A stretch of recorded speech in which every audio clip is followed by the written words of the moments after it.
Bueno, como todos los martes, vamos a informar sobre el pulso de la salud. Estamos en un proceso de transición, pasando de dar todo el tiempo, toda la atención, toda la información a la pandemia, porque así lo ameritaba, a informar y darle todo el tiempo al plan para consolidar los servicios de salud, sobre todo para garantizar el derecho a la salud a todos los mexicanos, que tengamos un sistema de salud de primer orden para quienes no tienen seguridad social. Esto lo íbamos a hacer desde el principio del gobierno. Si ustedes recuerdan, comencé el gobierno recorriendo los hospitales del IMSS Bienestar. Visité 80 hospitales y el propósito era fortalecer todo el sistema de salud pública. Sin embargo, nos cayó la pandemia y tuvimos que actuar de emergencia para salvar vidas, y esto detuvo el plan inicial.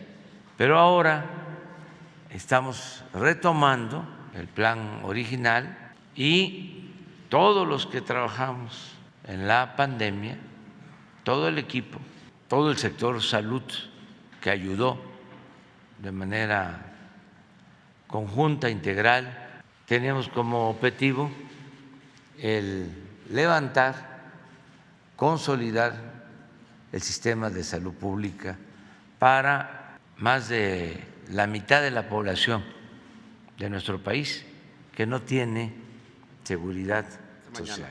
Como lo ha dicho el presidente López Obrador, desde antes de que tuviéramos conocimiento de la pandemia se había empezado a preparar por todo el sector salud un plan para levantar el sistema de salud en lo que refiere particularmente a esa mitad de los mexicanos y las mexicanas que no tienen seguridad social y en ese sentido que no tienen acceso a las instituciones de seguridad social. Por eso, a partir de este 3 de mayo, aquí en el Pulso de la Salud, vamos a informar al pueblo de México sobre los avances de este plan de salud para el bienestar de México.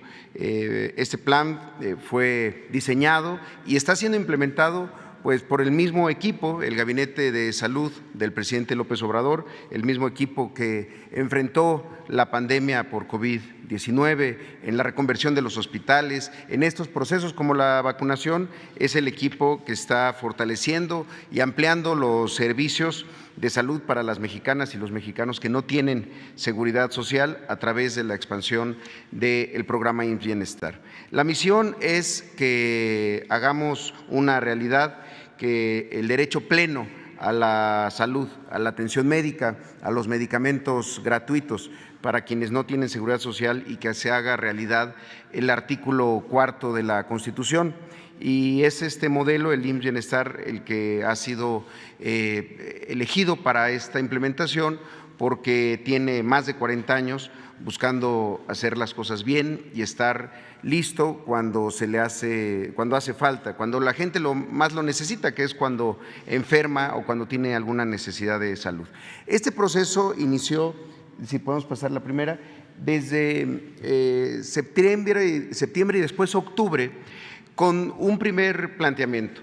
Es un proceso de libre asociación por parte de los gobiernos estatales. Se trata de las instalaciones, los hospitales, los centros de salud de las secretarías de salud de los estados. Y por eso lo primero era acordarlo con los gobiernos estatales. Con estos 15 estados que aquí se señalan, ya hubo ese proceso de acuerdo, pero lo más importante quizá, desde octubre y a la fecha, se realizó una radiografía, un diagnóstico del estado de cosas de esos sistemas de salud, de esos hospitales, de esas unidades, en función de sus sus necesidades. Fue un trabajo en 14 estados, hay un estado que justamente el día de hoy en San Luis Potosí está arrancando el levantamiento, este diagnóstico, pero participaron 1,145 personas y fueron hasta 331 hospitales de los servicios estatales de salud,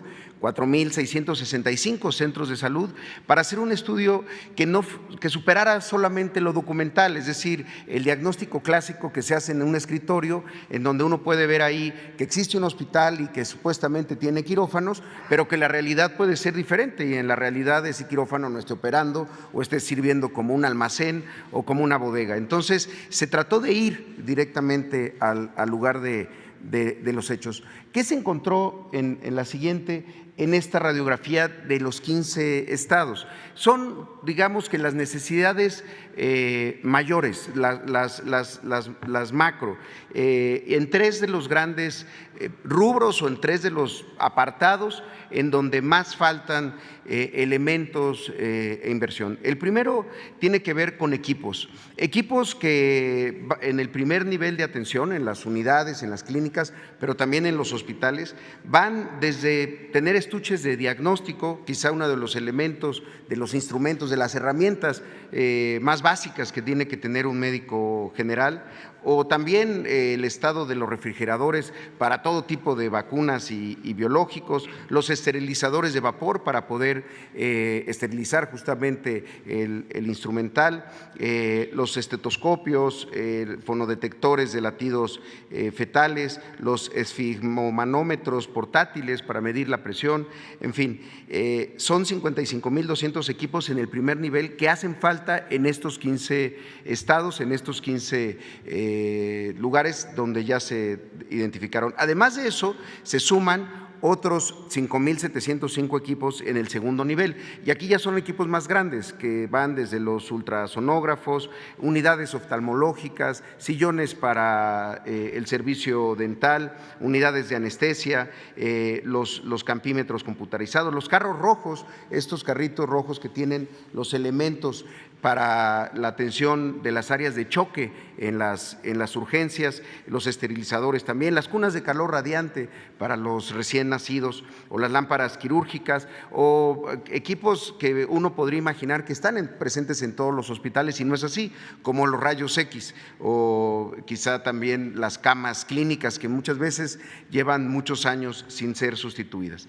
Ahora, en términos de infraestructura, nos suma estos 106,000 equipos en los 15 estados que se tienen que ir adquiriendo, y aquí vamos a ver semana con semana cómo va el avance de la adquisición de esos equipos y más que la adquisición también su puesta en funcionamiento. Lo mismo en infraestructura, son más de 1,000 acciones de infraestructura, 1,607 acciones de infraestructura, porque tenemos que también salir de la lógica que todo se resuelve construyendo más hospitales. Muchos hospitales tienen buena capacidad en el mundo y en nuestro país. Hay hospitales que tienen más de 50 años y funcionan bien porque han tenido un buen mantenimiento. Cualquier instalación que se deja de dar mantenimiento o no se hace las acciones preventivas, pues es muy difícil que pueda operar y en muy poquitos años empiezan a aparecer obsoletas. Aquí hay que fortalecer lo que ya se tiene y pasa desde las adecuaciones y las ampliaciones y fortalecimiento.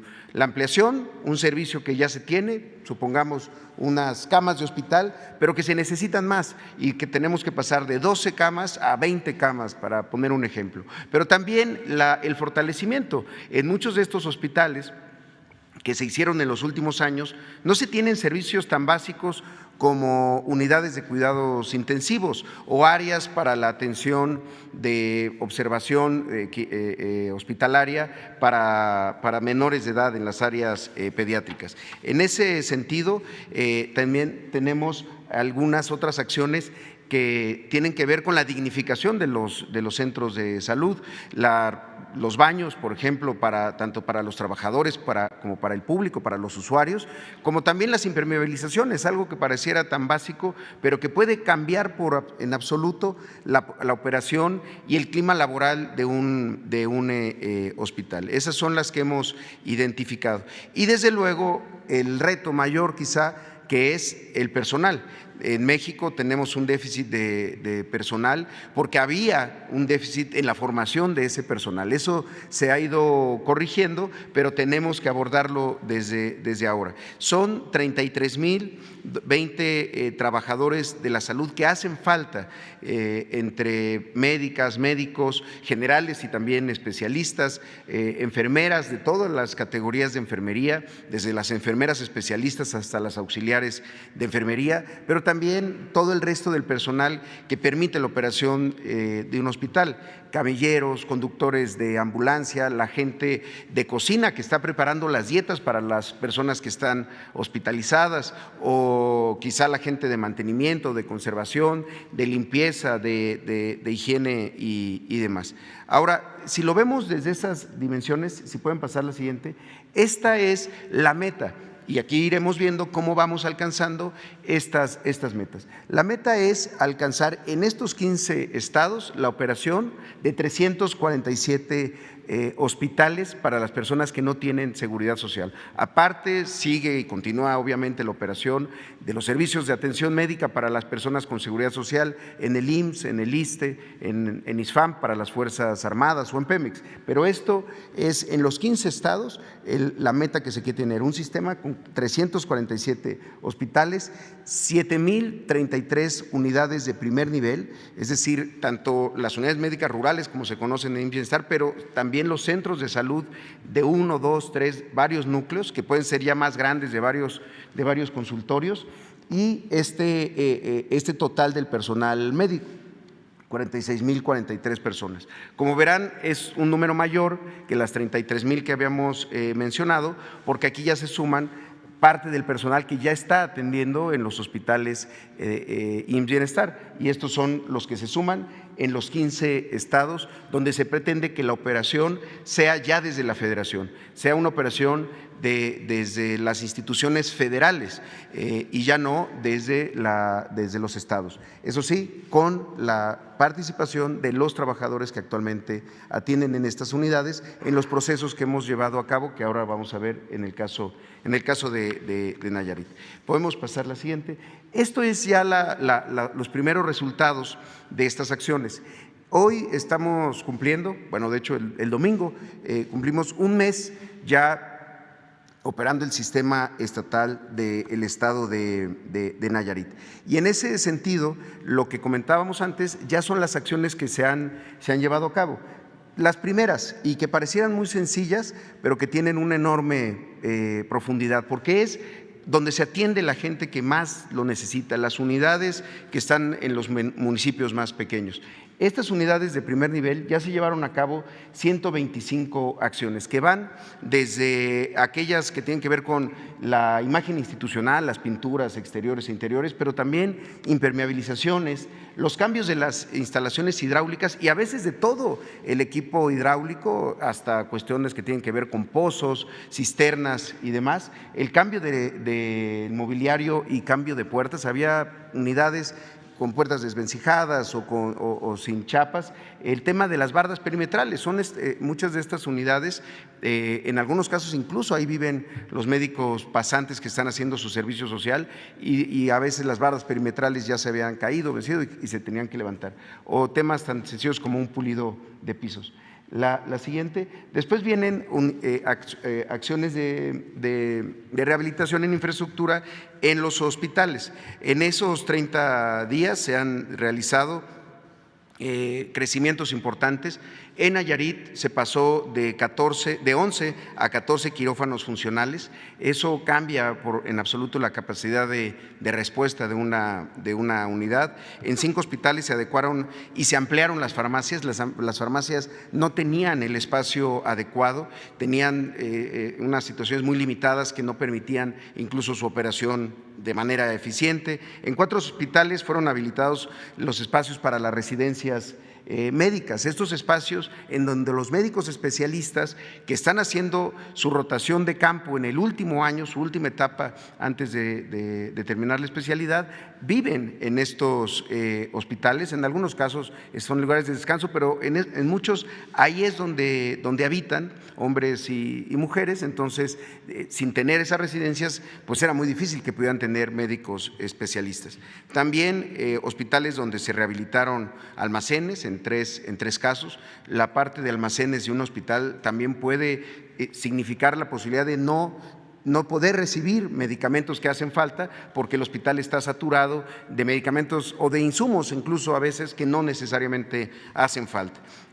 La rehabilitación de tres quirófanos, 2 hospitales donde se rehabilitaron las máquinas de gases medicinales, los cuartos de máquina y la instalación de oxígeno y de gases medicinales, si no tiene la presión suficiente, si no sirve para la hospitalización o las unidades de cuidados intensivos, muchas veces son las razones por las cuales no se estaban utilizando.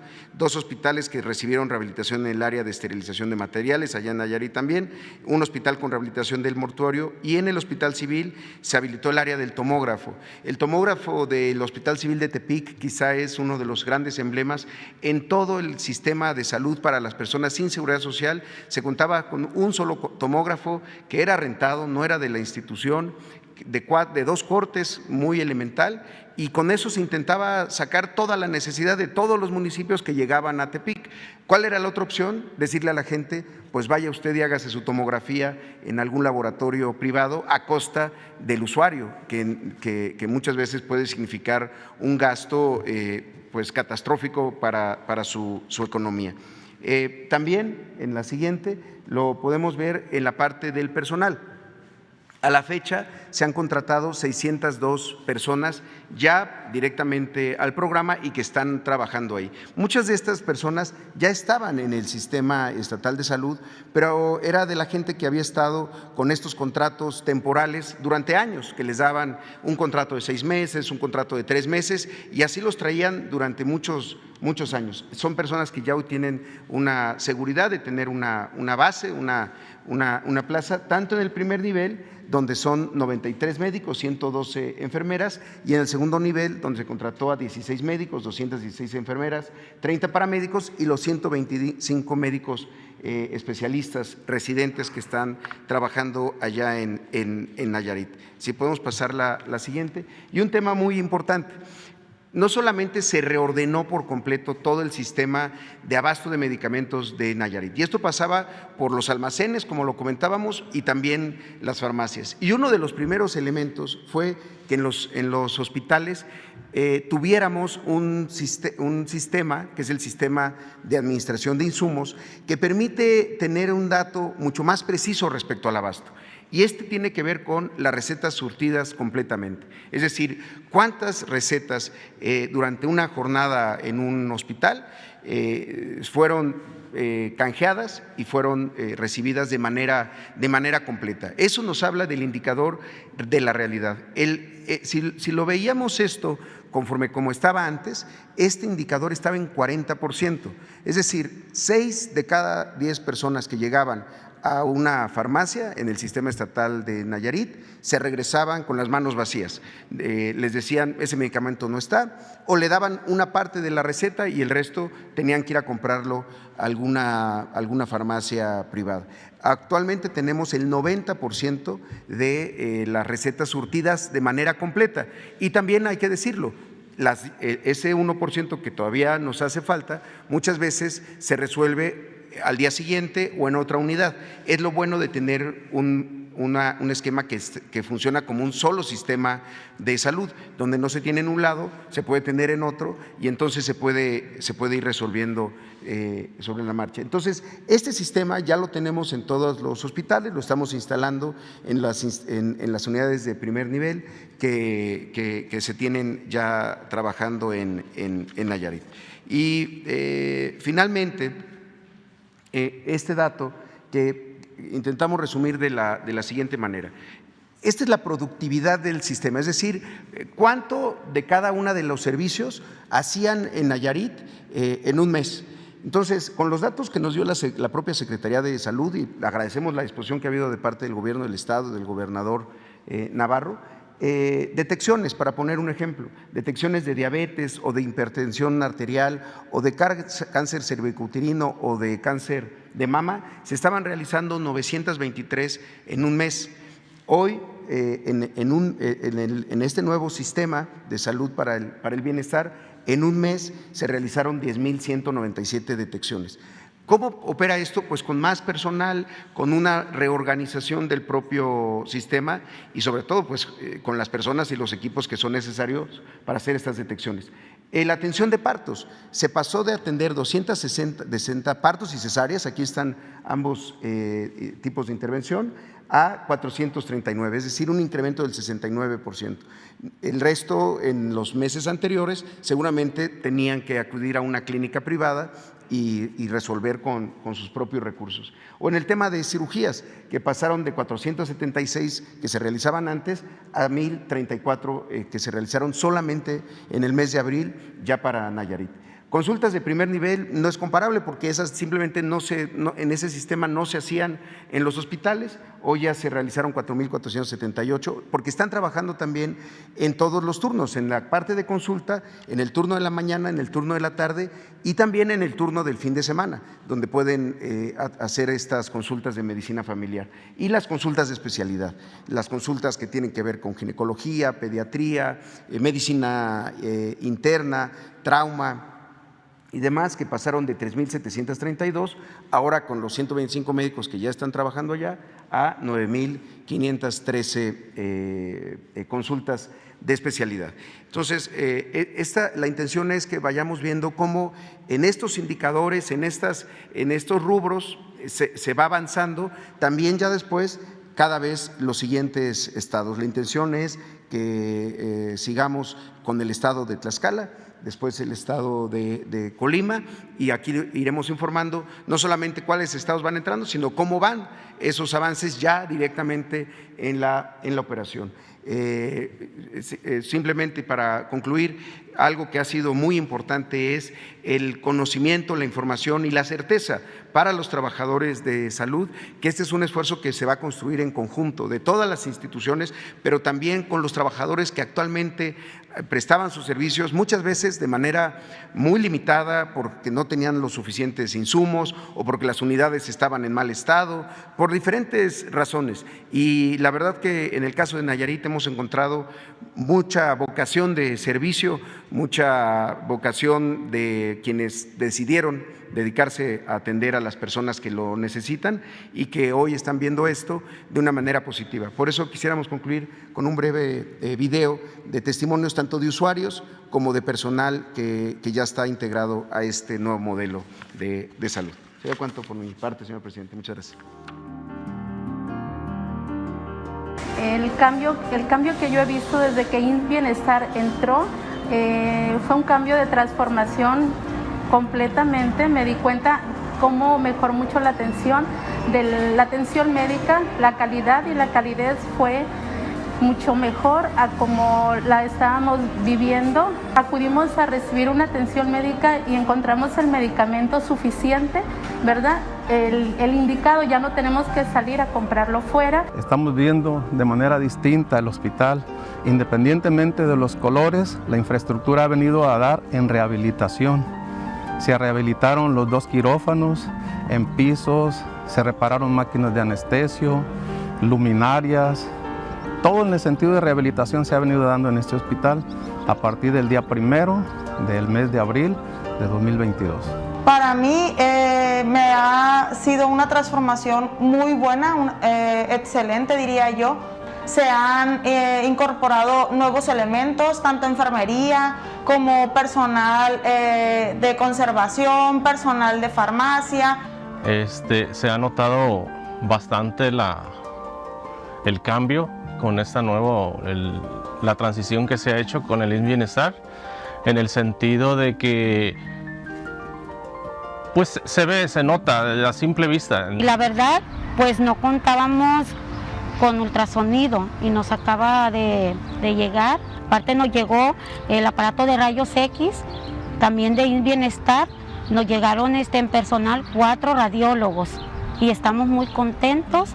Yo, como enfermera de aquí, trabajadora de esta institución, pues para mí es histórico. Todavía no sabemos, porque se hizo la exposición en lo general y iniciamos una primera etapa. Son 15 estados. Ya en 14 tenemos los diagnósticos, los censos, se trabajó en el territorio, se fue, como aquí lo mencionó Zoé, centro de salud por centro de salud, hospital por hospital, se levantó el inventario, participó un equipo y a partir de ahí ya se está trabajando donde se tiene ese diagnóstico, que ya sabemos cuántos médicos faltan, cuántos especialistas, cuántos equipos, qué tipo de equipos, cómo están las instalaciones de los centros de salud, de los hospitales, cómo está el abasto de medicamentos, en fin, todo. Vamos a ir aquí informando todos los martes del avance y se van a ir incorporando otros estados. Nos hemos propuesto tener el sistema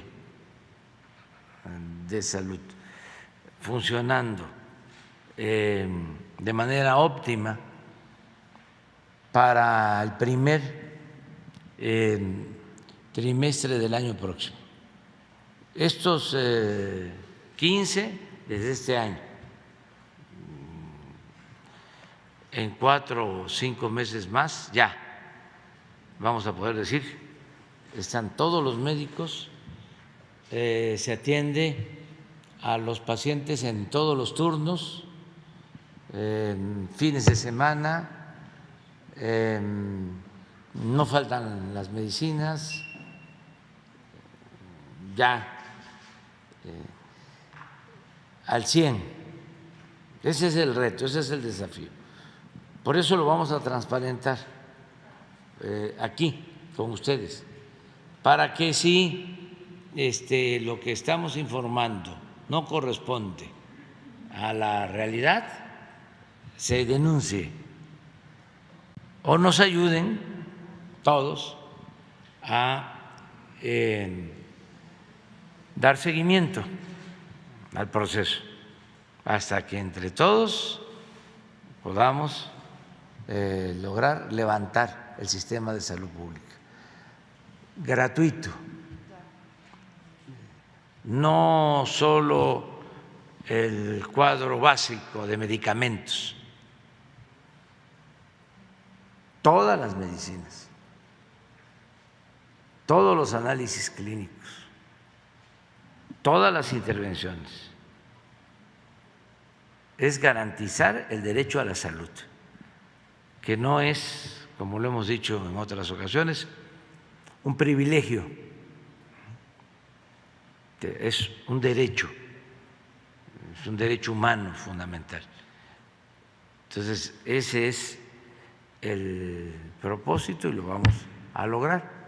Tenemos los recursos, como no hay corrupción, yo esto lo dije desde hace mucho tiempo, que tenían la hipótesis de que si acabábamos con la corrupción, en este caso en el sector salud, con el mismo presupuesto nos alcanzaba para garantizar atención médica y medicamentos gratuitos a toda la población, porque era muchísimo lo que se robaba, era un saqueo desmedido, sin límites. Y por eso no estamos pensando que de dónde vamos a sacar los recursos o cómo vamos a financiar el que la salud se ofrezca a la población como un derecho y que sea universal y gratuita. Lo podemos hacer. Es demostrar también en todo lo que tiene que ver con la salud el daño tan grande que causaba la corrupción, porque se robaban hasta el dinero de los medicamentos, políticos corruptos que tenían ese negocio, incluso apoyado por medios de información, por periodistas famosos. Pero ya no voy a hablar más, porque si no, ¿qué van a investigar ustedes?